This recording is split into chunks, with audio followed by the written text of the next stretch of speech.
Hi everyone, I'm Matt from Massage Magazine Insurance Plus. We're so excited to have Patty from FSMTB with us today to present on the topic of demystifying the Interstate Massage Compact. Our plan is to have a Q&A portion at the end of this presentation, so please drop your questions in the chat. I'd like to introduce you to Patty Glenn.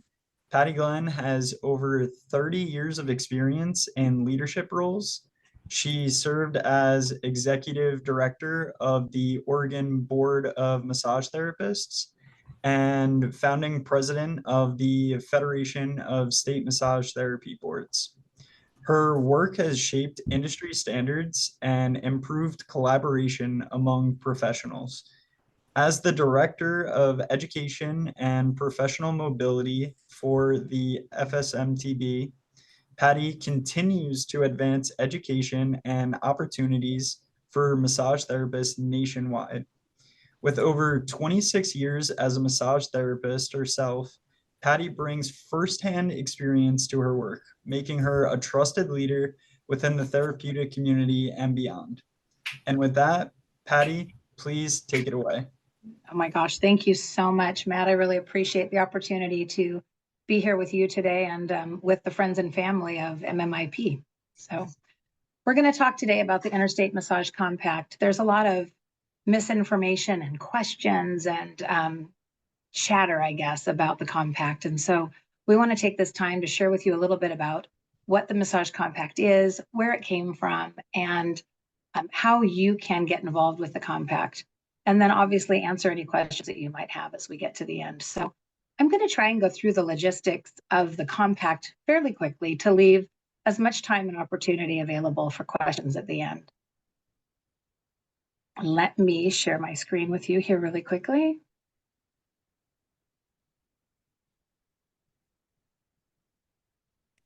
Perfect. So the Interstate Massage Compact, I'm going to just move forward here. There we go. Was a joint effort between a number of different organizations. So I want to just talk briefly about who those organizations are. So there is a National Center for Interstate Compacts. It's part of the Council of State Governments. And that entity for well over a century has been working with states to create compacts to address many different issues or things that come up in relation to how states relate to each other. So their role is to create legally binding agreements between states to promote cooperative actions among those states and to provide a widely recognized and durable solution. So there's currently over 250 active compacts in the US on a variety of different things, as you'll see. They're used to address boundary issues, to share natural resources. I was looking through the list myself and saw one regarding the Columbia River between Washington and Oregon and how the water is used from that supply source. So this is a longstanding history of addressing a lot of different legally networks or agreements between organizations and entities. The Department of Defense is involved, as many of you may have already heard. Their role is to help fund this project. And why is that important to them? When we have a current national unemployment rate of about 4%, the military has consistently remained in the mid-20s. And a part of that is because of the impact that mobility of our military forces has, or our servicemen and women have on their families who are licensed in a variety of different professions. And we'll talk about the structure of that in just a minute. I just want to share with you some of the compacts that have already been finalized with their support: massage therapy, cosmetology, dentistry and dental hygiene, social work, and teaching. There's 3 other compacts currently under development, and those are respiratory therapy, school psychologists, and dietitians. The third party that participated in this is the Federation of State Massage Therapy Boards. Many of you have probably heard of FSMTB because FSMTB also owns and operates the MBLEX through our member state boards. The mission of the Federation is to support our member boards in their work to ensure that the practice of massage therapy is provided to the public safely and competently. So these 3 organizations came together after the Department of Defense sought a mechanism to address the issues they were having with unemployment and their military and dealing with military portability, excuse me. In 2020, the Department of Defense entered into an agreement with the Council of State Governments. And in 2021, massage therapy was actually selected as a first round profession to partner with FSMTB, CSG, and the Department of Defense. At that point, a technical assistance group was formed, which met for over a year to help determine what the needs of the profession would be, to look at the variable landscapes of massage therapy regulation, and to help ensure that the end product would be able to fit the needs of both the regulatory community and public safety, as well as the needs of our therapists to gain as much mobility and portability as possible. The technical assistance group was made up of 3 key groups of individuals. One of those groups was representatives from the professional licensing boards. And you'll see some names here you might recognize. The next group was massage professionals and educators. And again, I'm sure you'll see a few names here that you recognize, and some of you may be on the call today. And the final section of our tag group were national organization representatives who deal with these issues on a regular basis. The drafting team, following the technical assistance group's work, the drafting team then took their work and compiled that into the draft model language for the Interstate Massage Compact. There was a public comment period that was taken. In 2022, the Council of State Governments managed a review process, and that review process included virtual presentations, in-person meetings, a website where you could provide public feedback, and then all of that information was compiled together, reviewed by both the technical assistance group and the draft, and then drafted with those changes, and the final draft was created. So there's a lot of information out there on the Interstate Massage Compact that people do not necessarily know is available to them readily. And that is on massagecompact.org. So you can go directly to the Interstate Massage Compact page, massagecompact.org, and on that page, you'll find a number of different resources. You can go there either through the URL at the bottom of the screen or simply by clicking the QR code. So let's talk more importantly about, or importantly, I guess now, about what the compact is designed to achieve. Oftentimes I hear people say, well, I'm not in the military and so it doesn't apply to me. Or how does that type of a compact help me if I'm not going to move to another state, or I don't intend on working in other states? So let me share with you a few things that we have seen or heard over the last couple of years. First of all, the Massage Compact will increase the pathway of access for massage therapy in this country. It'll also enhance our member states' ability to protect the public and will help us to cut down on human trafficking and licensure fraud. It does, as we indicated earlier, help our military families, but it also helps you. I just recently had a family friend who is a licensed massage therapist that needed to move to another state temporarily to support her daughter while she was on bed rest. But unfortunately, she's also required to have her income as a massage therapist. And as a result, she was unable to go support her daughter because she could not afford to be unemployed during that time and had to rely on other family and friends in her absence. Having a multi-state compact and having a multi-state license would have allowed her to seamlessly go into another compact state and work during the time she needed to help provide care for her family. We've also heard from therapists who desire to be mobile in their profession. Either their spouses now work from home or have a remote type position, or they simply want to be able to travel as they move into the later years of their life, but still maintain a massage practice. An Interstate Massage Compact is an ideal tool for that as well. In addition to that, it helps to create a lot of, I'm not going to read the list, you can read the list and go to the website. Nothing in the compact, and this is another thing we've heard a little bit of chatter about, nothing in the compact is intended to ever overstep state board autonomy. So the Interstate Massage Compact creates an umbrella license, and we'll talk a little bit more in a moment about what that means, but that additional license allows you to maintain your home state license and then travel through any of the states that are members of the compact, much like you can do with a driver's license today. In a driver's license situation, you can drive anywhere in the country. If you get a ticket in that state, you're going to be required to deal with the ticket in that state, but subsequent discipline still happens at your home state driver's license if there's any need to revoke a license based on that behavior or issue a suspended license, that type of thing. The same thing would be true with a multi-state massage license. So what does it take to be a member of the compact? That's another question we hear all the time. My state's not eligible because it doesn't have enough hours, or I don't think they can become a part of the compact because they don't currently require continued competency. So currently, or not currently, in the requirements for a state to be a member of the Interstate Massage Compact are that they must license and regulate the practice of massage therapy. They have to utilize a national licensing exam. They must investigate and discipline on complaints, be able to conduct background checks, have some form of continued competence. That is not specified, whether it's 1 hour or 24 hours or 12 hours. They just have to have a mechanism for continuing education. They have to participate in a national database. That's what helps us to know that we have a cohesive movement of therapists around this country and that everyone is operating safely and under proper regulation.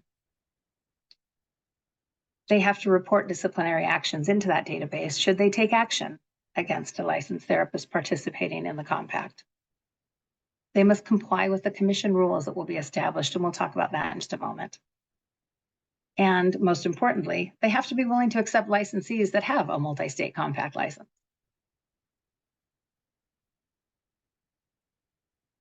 And what about you? What about the massage therapist?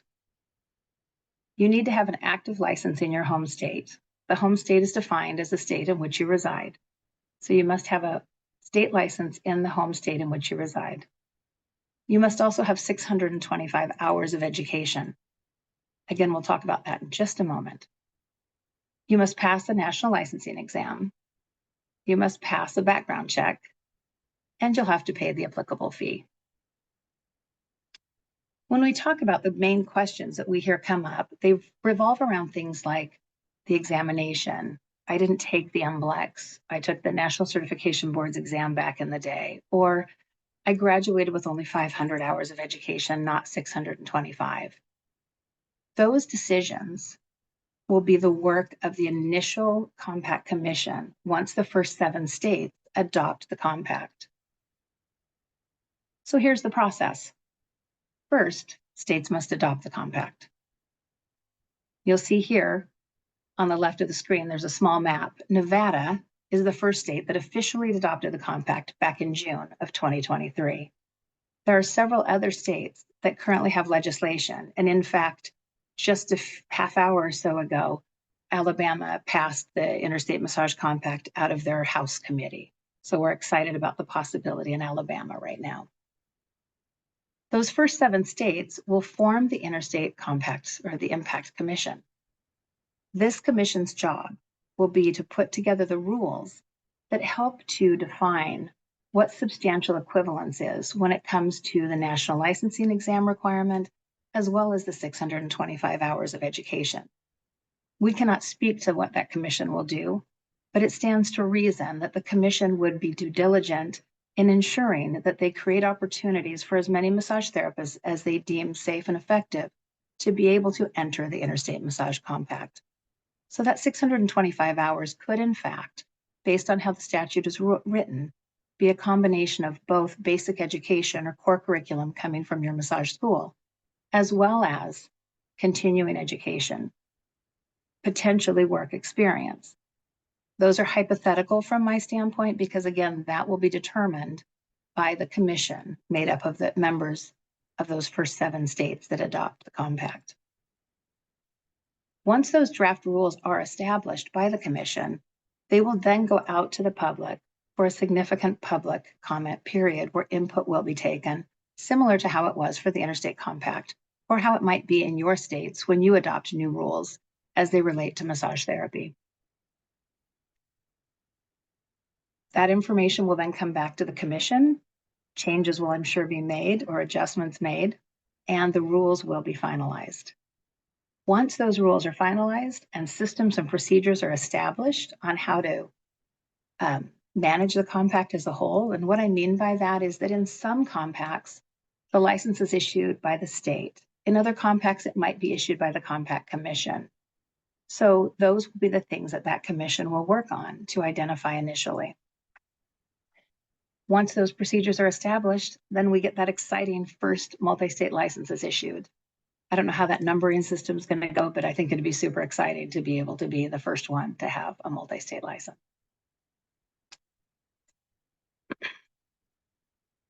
So what can we do as regulators, as school educators, and massage therapists? First and foremost, we can make sure we have the facts when we talk about what an interstate massage compact is. Second, we can recognize that we've been working for decades on professional mobility and standards in our profession. There's tons of guidance out there for this at this point in time that could be utilized. And it's time that we have these systems in place for the benefit both of public safety and public access to massage therapy, but also for your access as massage therapists to be able to meet your needs, whether it's family or work. Also for schools to be able to work more seamlessly with their education standards and being able to educate students that could work in multiple states and are not necessarily restricted by those boundaries.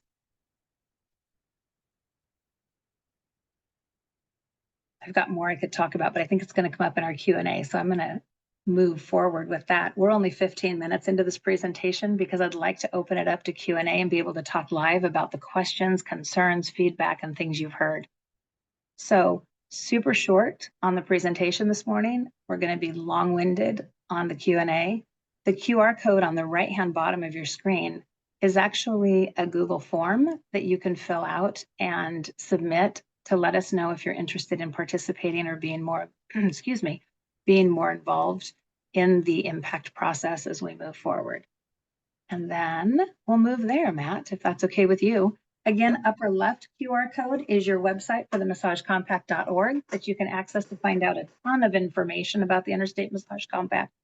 And then the bottom right, get involved. Let us know who you are. Let us know your opinion. Let us know how you affiliate and what we can do to support you.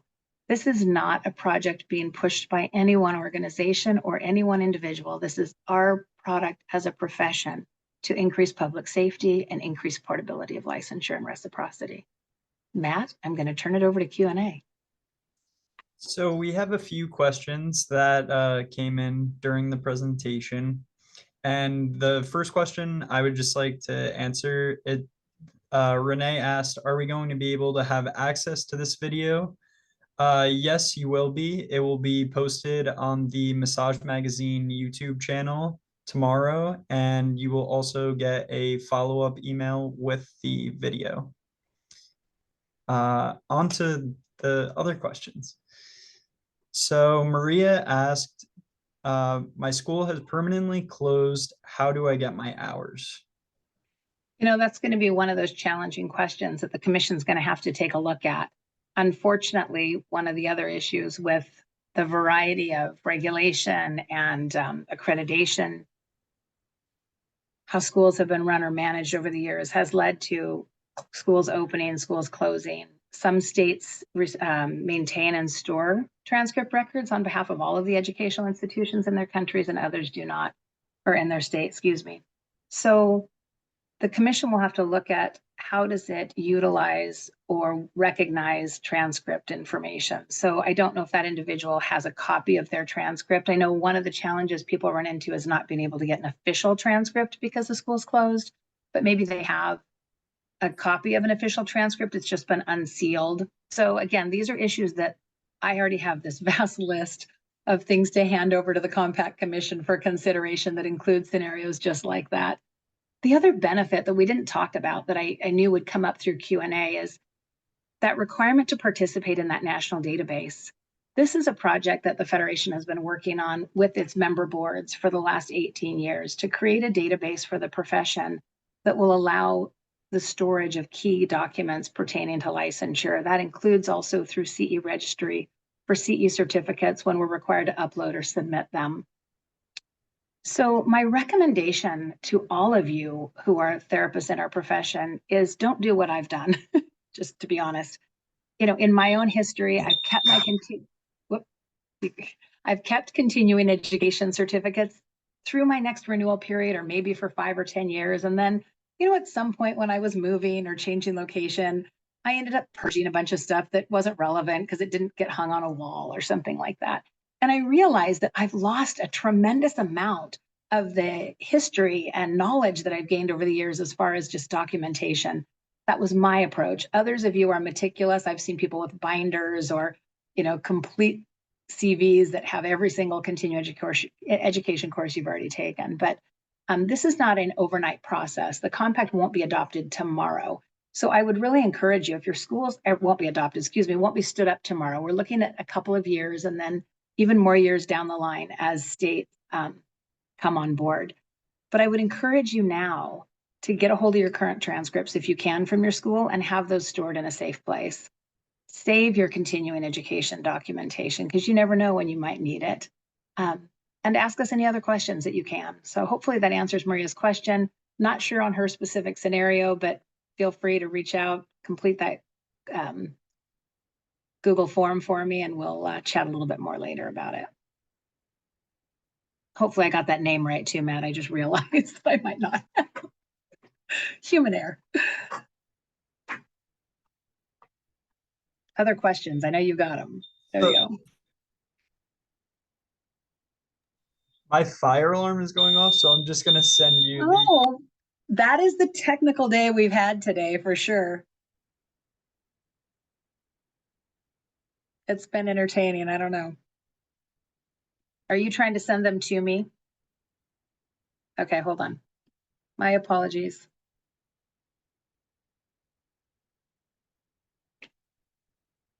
Let me see if I can get to that point really quick. Perfect. I've got you, Matt.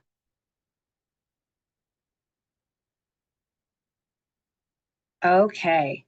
Are states that do not require CE not eligible? That's a great question. They are eligible to adopt the compact. They can certainly move it through their Senate or through their legislature and get that statute enacted. But in order to actually participate in the Interstate Massage Compact, they do have to have some form of continued competency. But again, as we indicated, that does not require 12 hours or 24 hours. It could be an annual jurisprudence exam, or as we're seeing roll out in some states, requirements on ethics or cultural competency in healthcare that could be a requirement that would satisfy that need. There just simply has to be some form of continued competency. And I do know that a couple of the states that don't have CE requirements are looking at what that would look like to enact that. Another question that came up is, do the state boards need to participate in Matilda? So yes, the state boards do need to participate in Matilda, and Matilda is the nickname for the Massage Therapy Licensing Database. Again, this is a regulatory database created by the state regulatory bodies to bring together licensing data and simplify and ease the burden of regulation, not just on the states, but on you as therapists or on schools for the school approval process. There's many ways down the road in which the massage therapy licensing database will be able to, or can, or could really benefit our profession. But yes, in order to be a compact state, we need to obviously know who has a multi-state license. That will be held through the massage therapy licensing database. Let me know, Matt, whenever you want to take over moderating again if the fire alarm goes off. My fire alarm turned off, so okay, good. Well, I'll let you take over from here. It feels more Q&A that way. Michelle asked, how does one make up the shortfall education hours for licensure in the 7 states? Okay, so it wouldn't be licensure in the 7 states. Thanks, Michelle, for that question. It would be licensure in any of the states in the compact. It just requires 7 states in massage. There has to be 7 states to create that commission, and that commission is what will then decide the rules that help to flesh out those details. So in this case, if your core education is below that 625 hours, this is where the commission will look at the variety of different landscapes we have from state to state and be able to consider as many opportunities as possible for your education. And so that's where I think it's important that we do track any continuing education that you've taken, because that has definitely been part of the discussion of the TAG group, was to be able to utilize continuing education in order to make up that gap between the 500 and 625. Some of you might be asking, where did 625 come from? That's been a number that has kind of held steady for the last over a decade, when the Entry Level Analysis Project, or ELAP, was conducted. And that was done by the 7 major organizations, national organizations, to help identify and understand what entry-level education was for massage therapy. And that number fluctuated a lot, but 625 was the number that they landed on as a minimum hours for public safety to be licensed in the profession. And as you know, many of our states are still sitting with laws on the book that indicate a minimum of 500 hours. But what we know in our profession is that the average amount of hours in schools today is 723. So we have this really crazy landscape with massage, where one state is 500 hours, one state's 1,000 hours, but all the schools for the most part are teaching in that above that 625 range, if that makes sense today. But that said, we know that there's many of you, like myself, who've been in this profession for a very long time and may not have come in with that number of core education hours. And so again, the Compact Commission will be taking a look at those different scenarios and trying to identify what the best pathway to gaining entrance into the compact would be. If we didn't have so many of you on here, we could do this as an interactive Q&A, and it'd be so much more fun. But one of the other questions we have is from Gypsy. She said, will I have to get insurance in each state I want to work in? And just speaking from Massage Magazine Insurance Plus, if you are insured through us, the coverage follows you nationwide, and you will not need to buy a new membership if you are working in multiple states. Follows you everywhere. Yeah, and we talked about that a little bit too. I'm pretty sure that's the same with other major insurers in the massage profession. Where you're going to want to double check is if you've chosen to go with like a local small insurance company, and there are, trying to think of the names of who has them, but there are niche companies that do insure massage therapists professionally that are not the major insurance players in our profession today. And so that would be important for you to check and just see what that coverage looks like for your business. But, as Matt was just saying with Massage Magazine Insurance Plus, that rings true with the other major organizations in the country, that they cover you in all of your 50 states. One of the people asked, why does the compact set an education benchmark of clock hours instead of competencies or standards of practice? Oh, that's a good question. Wow, how do we answer that? The challenge is coming up with something that's measurable, right? Back in the day when I was first regulating massage therapy, we still had a practical exam, which it was hard pressed for me to let go of once I understood the value of being able to see that therapist in work on their, with their client. And at the same time, practical examination isn't necessarily as easy to measure and as consistent. So what we have in massage right now is education. And what we know about the standards of education is that schools across this country right now, from a competency or knowledge-based, anywhere from that 6 to 650 range, are performing exceptionally well on the MBLEX. So that tells us that individuals who have that range of education are in fact knowledgeable, competent, and safe to work on the public. It is important to remember that the role of regulation is to ensure public safety. It is not to ensure excellence in massage. We hope that you're excellent massage therapists and that you have those amazing skills and competence. But the role of the regulatory community really is to ensure public safety, and that's where that 625 clock hours comes from. I want to dive off on a separate topic for this topic for just a second, expand a little bit, Matt, because as I'm thinking about this, one of the questions we've gotten is, why is our statute so vague for massage, or why does it leave so much to the commission to determine by rule, as opposed to some of the other compacts out there like physical therapy or nursing? And the reason we've talked about several times, but not really specified it as the cause, and that is the varied landscape we currently have. We are so inconsistent at this time from state to state in how we regulate the number of hours, whether or not we have continued education, what those hours of continuing education looks like, what the scopes of practice are. We're very inconsistent. So building a compact for our profession was no short order on behalf of that tag group that worked on this. It's not as cut and dry as it can be. And then if you're not really familiar with the legislative process, one of the things that's important to understand about statute versus rule is that statutes are meant to be evergreen. And what that means is they're meant to live for as long as possible. And when you have an ever-changing landscape like we currently do in massage, it's important that we only lock into statute things we know will last or that we can live with for a long time, because it depends on the political climate, other issues. I mean, we've sat through series or sessions where the state couldn't get something through that was really important for the regulation of massage because that particular House or Senate hadn't passed the budget yet. And so nobody was moving anything other than budget issues. We're really, our hands are really tied when it comes to making changes through statute. So the due diligence of that tag group and the drafting committee to ensure that what they came up with was as solid and substantial as possible, but allowed for the commission to address the changing landscape that we currently have in massage. So I want to make sure that that's really clear and that people understand that. Anybody who's ever sat in a Capitol will probably scratch their head. And if you have never sat through hearings on different bills, you should absolutely do that either virtually or in person to see just how much politics play in instead of necessarily logic at times.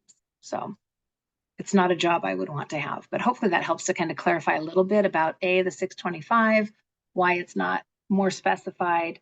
Also the exam, why it's not more specified. It does, if you look at the definition, people have asked about that as well. It does specify the exam that looks like the MBLEX, but not by name. But you'll notice that both with education and with the examination, it says or substantially equivalent.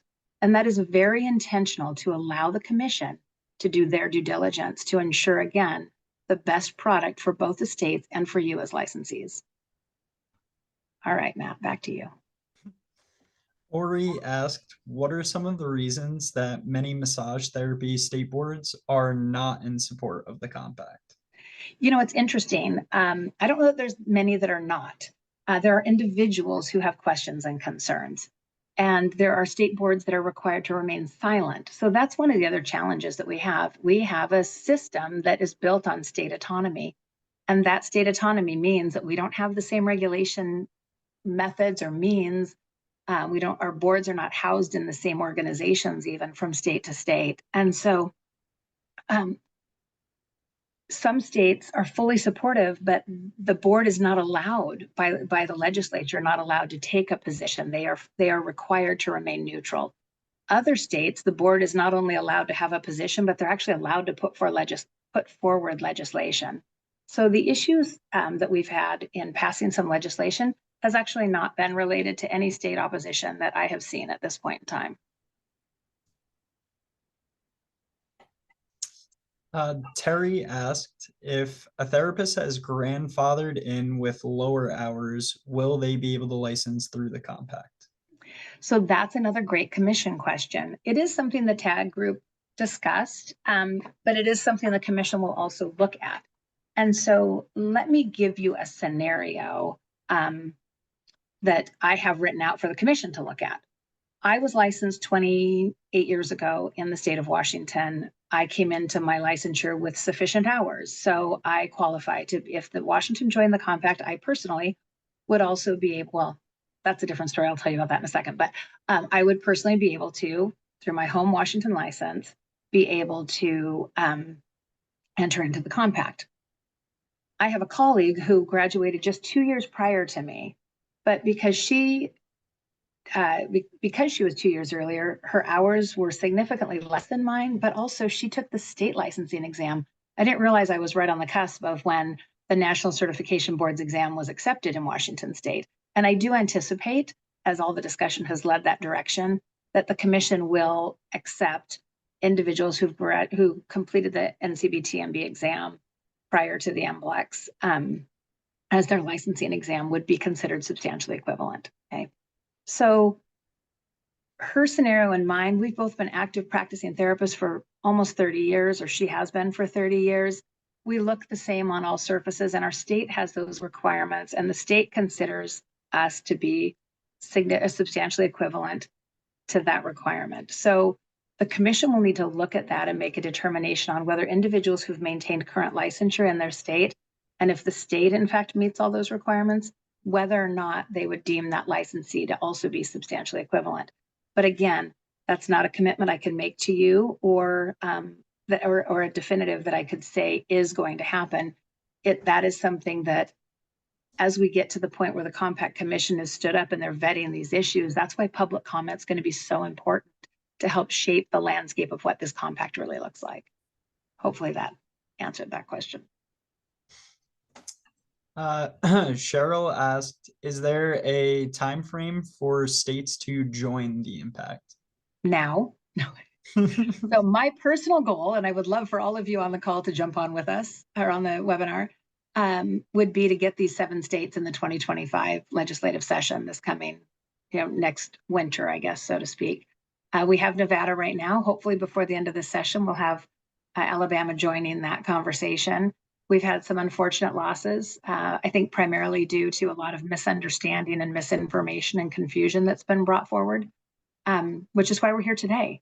We want to make sure that you understand exactly, well, the facts as we have them and the variabilities as we have them, I guess, but that you're getting facts and you're not hearing through the Facebook Hive or through somebody else that said they heard that the compact did this or did that. Or I heard somebody say, it doesn't matter to me, it only affects military families.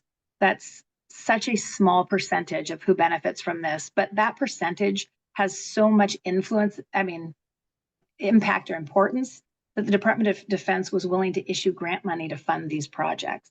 So we are grateful for our military and our military families, but at the end of the day, they will not be the predominant user of the compact. It will be you as therapists. So, okay, sorry, soapbox. Someone asked, how can I check if my state plans to participate? I would say hit that QR code that says get involved, or that said get involved. Can I bring that back up and still see my chat, Matt, or am I going to have trouble doing that? I think you could bring it up. Well, I don't need to see the chat because I have you now. I don't have a fire alarm anymore. So let me.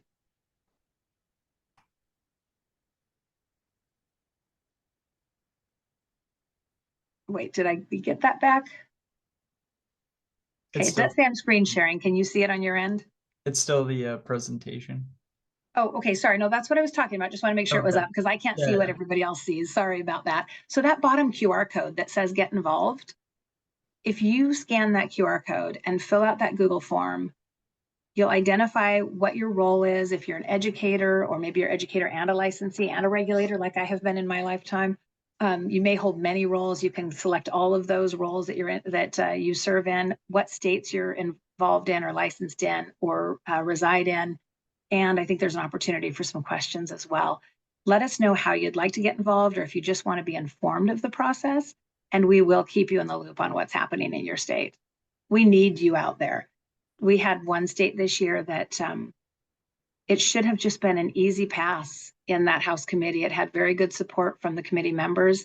Unfortunately, no one was there to testify in support of it because everybody thought it would just be a slam dunk and that there wasn't a need.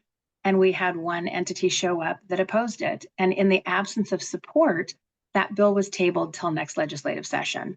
It makes sense. They have their job to do. And when they've got a dissenting vote in the room and no supporting votes in the room, it would have been hard for them to vote to move it forward. So it's important to have those feet on the ground to show up at the legislature, for hearings, to send in written testimony. There's actually some language on the compact website itself that you can send in to your own senators and representatives to let them know. In some states, like I said, it's being brought forward by individuals. In other states, it's being brought forward by the lieutenant governor's office, because it's part of a big compact package that addresses other professions as well. So each state is different in how the compact language is moving forward and how to get it introduced or involved. And then the timelines for that obviously are impacted by that as well. We're pretty quiet now for this legislative session. Nothing new is going to happen. So right now we're in a phase where it's important that we educate between now and next legislative session so that we can get this through without all the hiccups that we've had.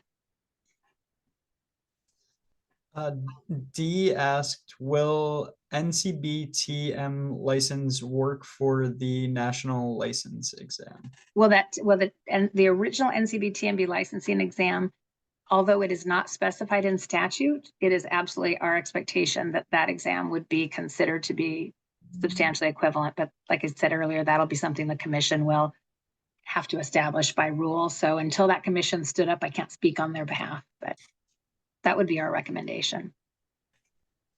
Gypsy asked, how many states are working on the compact now? Oh my gosh. That's an ever moving question, because when you say working on it, that comes from so many different places. It could be a state association working on it. It could be the actual board itself.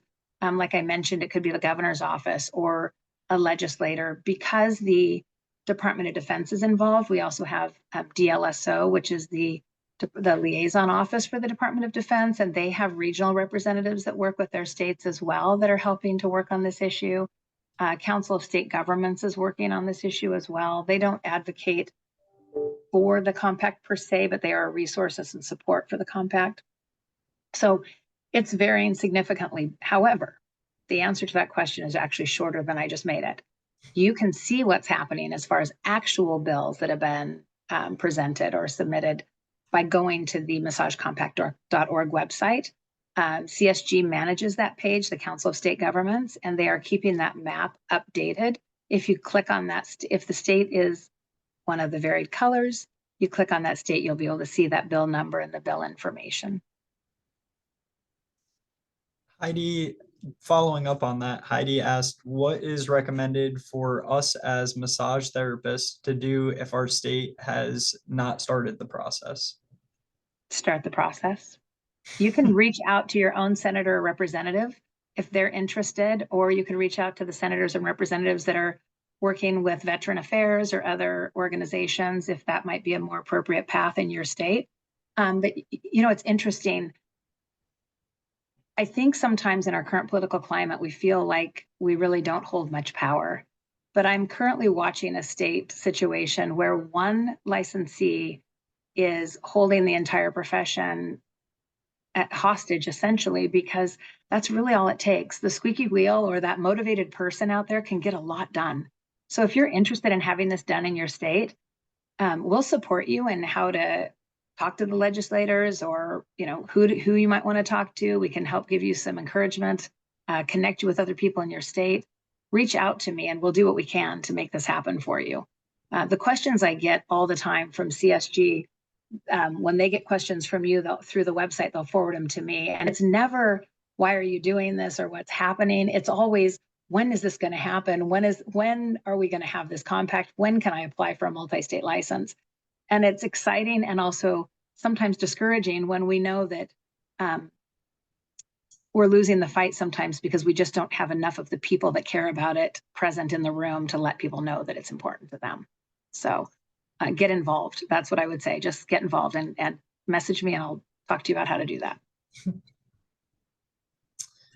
Maria asked, if I pass the national test now, will it count when this all goes through, or do I have to pass the test after? No. Absolutely. Get it done now. As soon as you can get your NCLEX taken and passed, get it taken and passed. Oh, my apologies. Not a fire alarm. No, absolutely. Take your NCLEX now. If you were one of the first people to take the NCLEX, or like I said, with the national certification exam, which we are there for the national exam for therapeutic massage and bodywork, the licensing exam that was done by the National Certification Board, we do expect that the commission will recognize that exam as well. So for those 2 exams, it would be unlikely you would need to take another exam.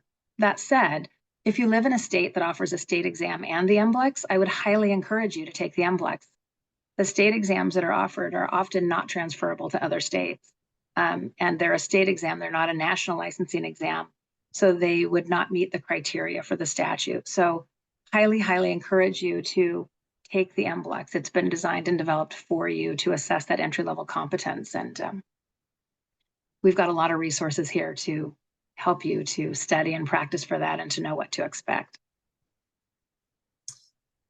Michael asked, some state bills are multi-dual modality. Will the compact address / include this? And how so?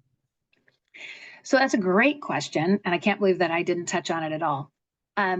You're required to practice according to the laws in the state you're practicing in, regardless of what state that is. So if your home state allows for everything in the kitchen to be utilized in massage therapy, but you go into a state that's far more restrictive, you're going to be required to work within the scope of practice in that state. So much like when we're driving from state to state, some states allow U-turns with no issues. Other states only allow a U-turn if they're signed, or, there's a lot of different driving requirements. Just because you cross over the border, but you were trained in Washington State or New York does not mean that you can drive like a New Yorker through the entire country. You have to follow the rules of the road when you cross those individual state lines, whether it's the speed limit, U-turns, how to use a roundabout, merging, whatever those things are. So same thing is true with massage therapy. When you move into another state, it's your requirement to understand and know as a licensee. When you work in another state, and we'll talk about the moving thing in just one moment. When you work in another state, it's really, really important that you're adhering to the laws in that state, regardless of the modalities allowed in your home state. So I want to talk for a second about what I just said in my little slip there, which is when you move. One of the other points of confusion we've had with the compact is that this was designed only for individuals moving, or that it was designed specifically for individuals moving to another state. That is, in fact, not the case. Remember that last bit I said about state autonomy and that the states maintain their autonomy. Each state is required and allowed to maintain autonomy over their home state license or the license they issue in their state. So the compact does not require states if you were to move. So let me give you an example. If I live in Washington and I get licensed in Washington, but then I move to Oregon and my multi-state license and home state license are in Washington, I will have to apply for an Oregon state license as my new home state because that's the state which I now reside. And then I would also get my multi-state license through Oregon because they're going to be members of the compact.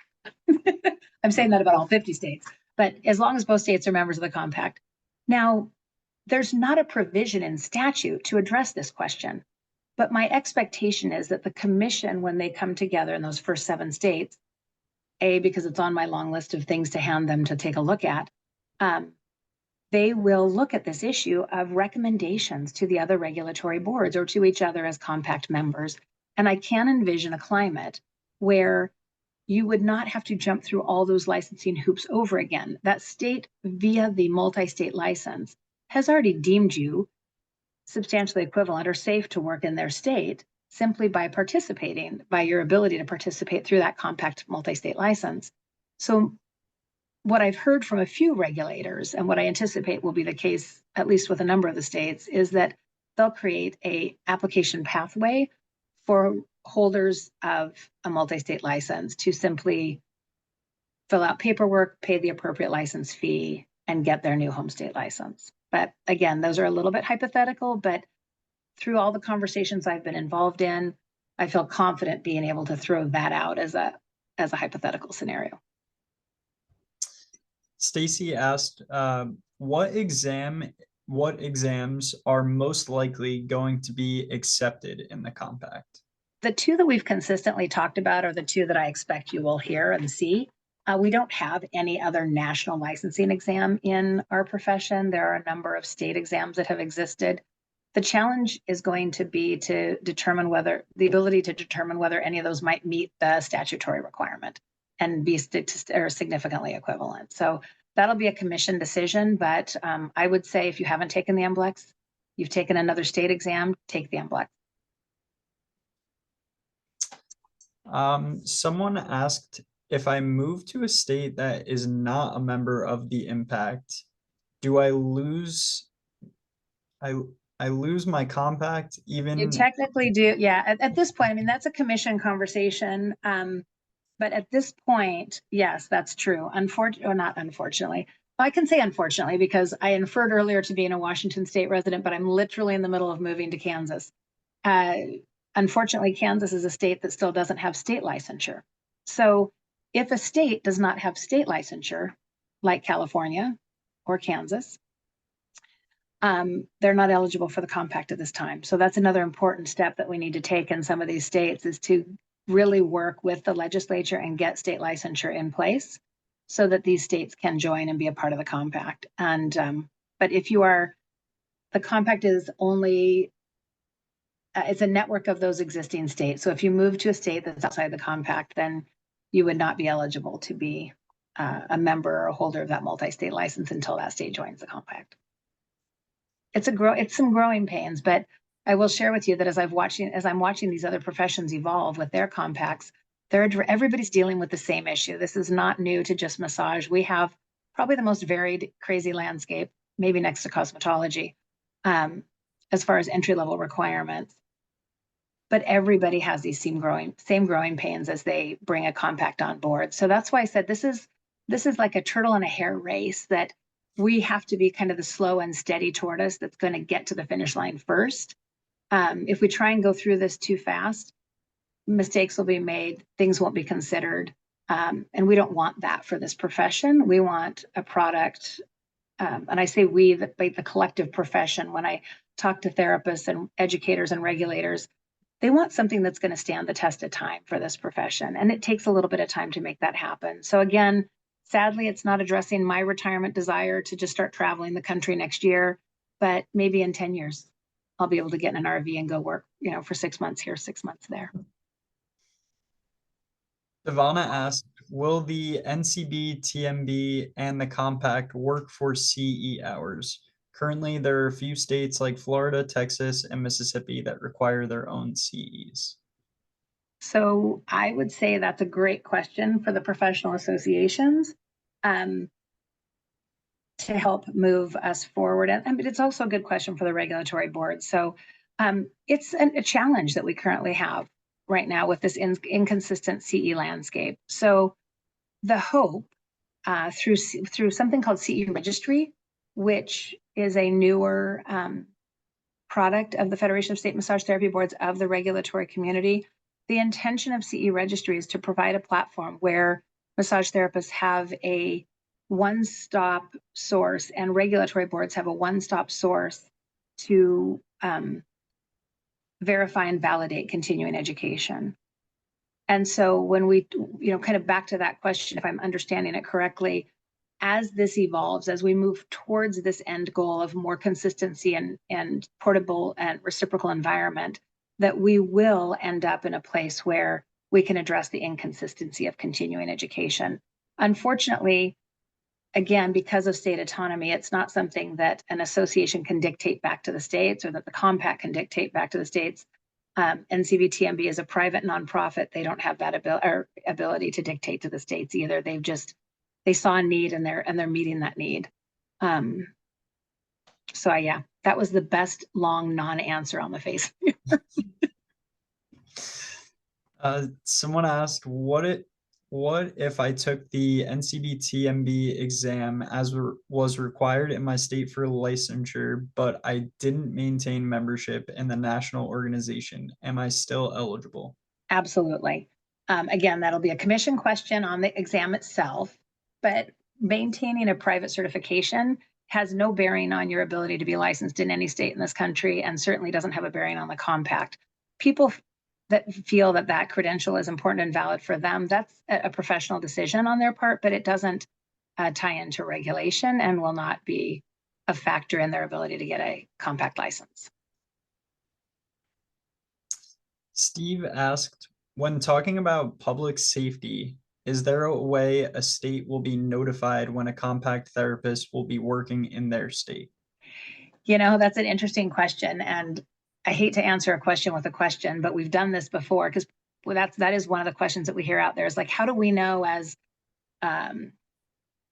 Missouri if a Washington therapist is now working in our state? And the reality is we don't know as a regulatory community right now. So I know there are many of you that I've heard from that are currently holding and paying for licenses in many states in order to travel up and down the East Coast or to snowbird from the Northwest to the Southwest Arizona area and follow the tourism and follow the sunshine, I guess, too. And so right now, Arizona doesn't know when you're practicing in Arizona. Washington doesn't know when you're practicing in Arizona. If a state has a requirement for you to notify them, then that's a state requirement that exists for their licensees. Then multi-state licensees would need to follow that same protocol when they come into the state. But I don't believe there's any states that have that mechanism in place at this time, and I really don't anticipate it. We are, as mobile as we can be as therapists, but I mean, even therapists that are working in the state, many states don't know where you're working as a therapist unless you have establishment licenses. So lots of variability, but the answer to that is no. The state won't be notified when you happen to be working in their state or not. And hopefully they won't even know because you won't have any complaints filed against you. You'll just come in and work and do your job and enjoy your life. As we're coming close to the end, is there any other questions that people would like to ask? I'll give it a little bit, see if anybody else wants to put in some last minute questions. And I'll do a shout out to any of the Compact team or tag group members or anybody else that think there might be a topic that I've missed in this conversation today or any clarification that we need to make. That's pretty amazing, Matt. It's 11:57. I know, it went by really fast. It did. It did. Somebody asked, what about taxes? So yeah, that's always fun. I don't like answering that question even when I live and work in one state, let alone multiple states. So if you are, it is important that you have the proper advisors, i.e. accountants or CPAs likely on this conversation. But, some states have state income tax. It really just depends on your working model. One of the things that I ran into talking to a senator who was also a therapist previously was the question about like who would want to move from state to state. For those of us who've been practicing for a long time, we grew up in an era where we did a lot of work to build our clientele. That it took years sometimes for us to really get our books so full that we didn't have extensive openings. We had wait lists formed. The landscape of massage has changed with the incorporation of more and more spas, with the national franchise organizations that are bringing visibility of massage therapy to neighborhoods across the country, and that has changed how our therapists work.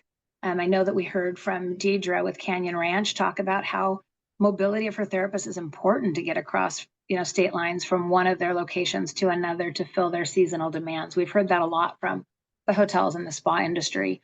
I was able to attend a Massage Envy conference recently and heard from a lot of Massage Envy establishments who are really struggling with the need for more massage therapists in their area, or they live on a neighboring or bordering state and they'd be able to share resources.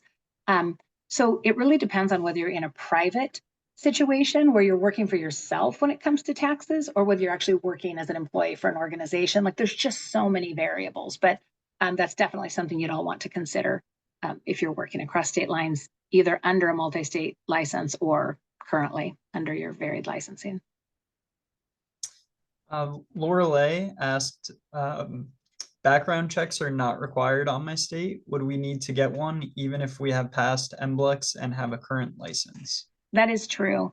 One of the things that, and we're right at noon, so I'm not going to go belabor this issue, but one of the challenging things that we've seen over the last decade is a pretty significant influx of bad actors purporting to be massage therapy. And that's an issue that is near and dear to the heart of the Federation in dealing with a variety of different human trafficking issues, and near and dear to our regulatory community, as well as our profession as a whole. And part of the way we help protect against bad actors, and part of the reason the compact actually helps to enforce or improve public safety, is through requiring a background check and through requiring participation in that national database. So you can be licensed now and not have had to take a background check or not have had to do a background check, but by the time the state implements issuance of multi-state licensing, there will have to be a mechanism in place. And again, that's something that the Compact Commission will work with to identify kind of how to best do that with each state or help the states to work through that process. But there does have to be a background check process. In the statute language, which is available on massagecompact.org, you can see some pretty specific criteria for what those concerns or issues would be as it relates to getting a multi-state license. But there are some intentional safeties built in to ensure that we're not opening an opportunity for bad actors to utilize the interstate license to continue to engage in bad acts. So the background check is important. And as the last question that we're going to ask, Lisa asked, what are the 7 states that are currently trying to become a part of the compact? So there aren't 7 states trying to at this point in time. So 7, I mean, the 7 is a little confusing. There actually might be more. We've had several states with legislation go through this session that we were not able to pass out. So currently we have Nevada has adopted it and Alabama has just passed it out of the House, and we're hoping it will pass out of Senate and be adopted there. Georgia had a bill go through this session. It was met with some confusion, and as a result, it did not pass, as did a few other states. Ohio, if any of you are from Ohio, I believe it's passed out of both House and Senate, but I think there's a waiting period. I don't know. I think maybe the legislature was, I should know this, but I don't at this moment, had a break and we're waiting for them to come back. But I do hope that Ohio will be our 2nd or 3rd state to adopt the compact. So there was legislation in New York, a few other states. Again, if you go to massagecompact.org and click on that map, you can kind of see what is out there right this moment. But my hope is that for this next legislative session, we'll get at least those first 7 states necessary and hopefully a few more, so that as we move into that rollout phase of the compact, that we have as many states possible that are members and are able to participate. I'm so sorry if we haven't answered your question, but we're coming to the end. If you would like to ask further questions, you can contact Patty, and you can go to the Massage Compact website and ask the question there, and I'm sure somebody will get back to you with the answer you're looking for. Well, and really quick, Matt, just to segue in, again, do that Google form that's on that lower right QR code. And also, I did not put it up there, but you are welcome to email me directly. And my email is pglenn@fsmtb.org. That was pglenn@fsmtb.org. And I think we're going to wrap up. Yeah. Thank you guys all so much for your time and patience. It's fun to do this a little bit on the fly, but I appreciate all of your time. It's great to have this much interest. Thank you, Patty, for joining us. It was great presenting, and I learned a lot, and I hope everybody else did too. Thanks, Matt. Thank you all. Have a great day, everyone.